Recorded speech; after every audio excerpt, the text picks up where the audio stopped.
Here we are. This is our last lesson for this week.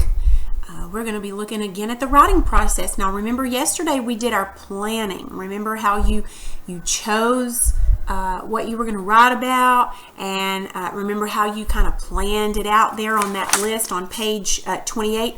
You're going to need that list today on page 28, so make sure you keep that handy dandy, okay? Now let me go over here and show you what our next thing is that we're going to do. Our next step is step 2, drafting. We're going to write our ideas that we wrote down on that page 28. We're going to take those ideas and put them into sentences. But in this stage, you put your ideas into sentences and you write them on paper. This is the first version of your writing. Sometimes it's called a rough draft or a first draft. So we're going to look at our plan, which is on page 28 as we write. We're going to think of other details. We can add them. Don't worry about mistakes. Don't worry about misspelled words or anything that's out of order. Don't worry about any of that. Now, what we're going to do is I'm going to go ahead and take you back to see me on the screen so that we can do something else. All right, so let's go ahead and start drafting today. But before we do, you're going to kind of keep your hand there on page 28 where you wrote those ideas down. But we're going to be looking at page 29 and 30 because we're going to look and see what Shibu did. So if you'll look at the very top of page 29, there's a Bible up there. It has a couple of verses. Godly friends are to be cherished. You can look those verses up if you want to. That's Ecclesiastes, not Ephesians. I can't see.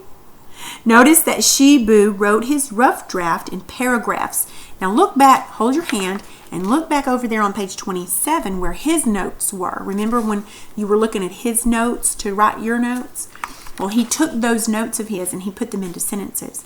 But he used paragraphs. Now I want you to look on page 29. It's very important. Look at page 29 where he wrote, where it says, my new friend. You see the very first thing where it says last year? Do you see how he scooted over just a little bit? And then when he came down to the next line, he just went all the way over. Okay, look down a little bit. You see where it says my dad? You see how that scooted over a little bit? And then as he kept writing, he just came back down the other way. Okay, look at the top of page 30. You see where it says now I write letters? Okay, see how he scooted over there? Okay, when you scoot over, that's a new paragraph. That's called indenting. You need to indent. In fact, every time Shibu wrote about something different, maybe a different thing that was going on, he would make a new paragraph. So when you're writing, when you are going to be you're going to be talking about something different or a different view on what you're writing about, you always want to make a new paragraph. It kind of brings a newness to it, okay? So make sure you want to do that. And every time you make a new paragraph, you just go to the next line and you indent. That means you scoot over just a little bit and then you start writing. And then your other sentences just come back down, just like his did there. Those are called paragraphs. Now I want you to notice the things that are underlined in his rough draft. Remember, this is just a rough draft. Notice the words last year, when, then. On the next page, when, then, now, and sometimes. Look at the very bottom of page 30. There's a purple box that says time order words. You see where it says in there first, then, next, afterward, later, finally, and so on. Okay, those are just some words that he used in his drafting. It kind of gives you an idea of, because anytime you're having to write about something that happened to you and you're trying to remember the order of it, it's very important to remember the order.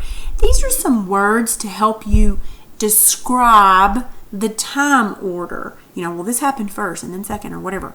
So he didn't, but we underlined the words there to show how he started some of his sentences to show that times have changed, or his time order has changed.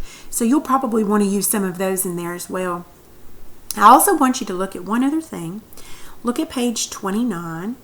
Look at the top. It says, last year I went with my dad to visit his grandmother at Berrydale Nursing Center.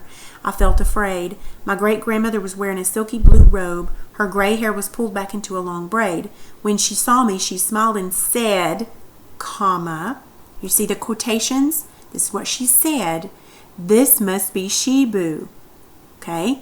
That's what she said. That's called dialogue. And there's a little bit more dialogue in there. There's 3 or 4 places where there's some dialogue. Make sure you include some dialogue, something that somebody said. It doesn't have to be very much. It can just be one little tiny conversation if you want it to be.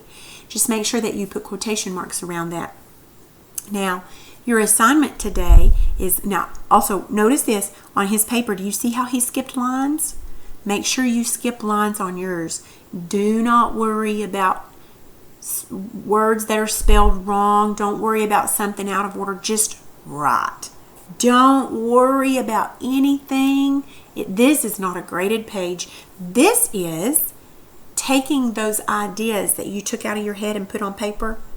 Now we're going to take those ideas that you put on paper and make sentences out of them. That's all we're doing. You don't have to worry about anything else. That comes later in the writing process, okay? So that's what you get to do today. Make sure you skip lines and make sure you use all those things that you did on page 28 where you were writing about your event, the events that happened on the thing that you're writing about. Take those and just put those into sentences. That's all you have to do, okay? Before you start that assignment, I want you to get out a sheet of paper and I want you to work on your practice page, lesson 14, and that will be all your assignment.